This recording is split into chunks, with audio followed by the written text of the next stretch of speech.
Samajwadi party को मजबूत करने के लिए जो कुछ हो सकता था, अपने संसाधन जुटाना, अपने साथियों के साथ मेहनत करना, लगातार समाजवादी पार्टी को आगे बढ़ाने का काम कर रहा था। आज हमारे बीच में नहीं है, बहुत दुखद है। मैं उनके परिवार के सदस्यों से मिला हूँ, उनके साथियों से मिला हूँ। हर साथी बहुत ही दुखी है। मैं उनके परिवार से मिलने आया था, उनका दुख बांटने आया था। आज ओबीसी आरक्षण पर सुप्रीम कोर्ट, हाई कोर्ट ने कहा है कि ओबीसी आरक्षण खत्म किया जाएगा। बहुत ही दुर्भाग्य है कि हमारा पिछड़ों का हक छीना जा रहा है, और ये केवल पिछड़ों का हक नहीं छीना जा रहा है। भारतीय जनता पार्टी सत्ता में रही तो जो बाबा साहब भीमराव अम्बेडकर जी ने अधिकार दिए हैं, उन अधिकारों को धीरे धीरे छीन लिया जाएगा। अभी कुछ चीज़ें दिखाई दे रही हैं और कुछ चीज़ें नहीं दिखाई दे रही हैं। भारतीय जनता पार्टी हमेशा आरक्षण विरोधी काम किए उसने। भारतीय जनता पार्टी आरक्षण विरोधी है, पिछड़ा विरोधी है, दलित विरोधी है। इन्हें संविधान की किसी भी व्यवस्था से कोई मतलब नहीं है।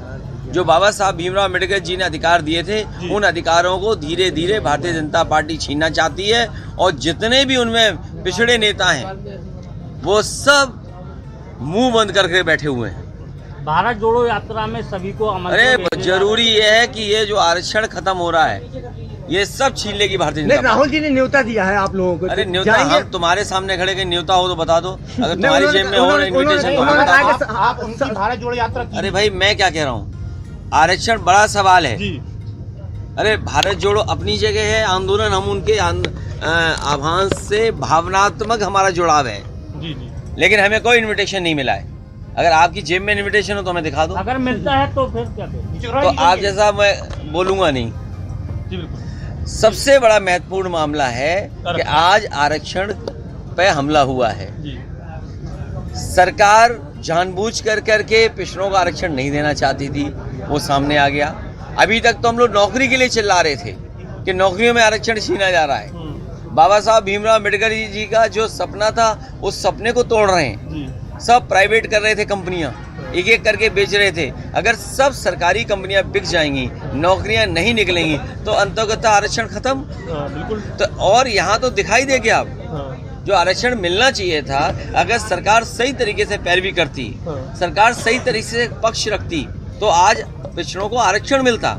और जनगणना की बात कोई पहली नहीं हुई है बात। आप याद कीजिए, जिस समय जाति जनगणना की बात हुई, समाजवादी पार्टी इस पक्ष में रही कि सभी जातियों की जनगणना की जाए। लेकिन आखिरकार भारतीय जनता पार्टी को कौन रोकता है कि जनगणना ना करें?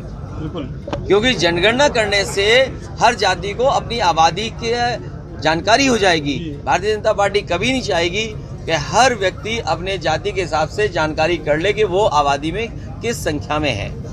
अखिलेश जी, आज ओम प्रकाश राजभर का एक पोस्टर लगा गया है। वो मेरी जानकारी में नहीं आया है, और वो जानकारी में नहीं है, इसलिए मैं कुछ कह नहीं सकता। Okay, thank you. निकाय चुनाव में कितनी मजबूती के साथ सभा खड़ी होगी? अरे पहले आरक्षण बचाओ, फिर चुनाव लड़ो। बहुत बढ़िया। पहले आरक्षण बचाओ, और आरक्षण बचाने के लिए अगर समाजवादी पार्टी को सुप्रीम कोर्ट भी जाना पड़ेगा, हमारे पिछड़े जो संगठन के लोगों ने अगर आरक्षण बचाने के लिए सुप्रीम कोर्ट जाना पड़ेगा, तो हमारी पार्टी के लोग जाएंगे।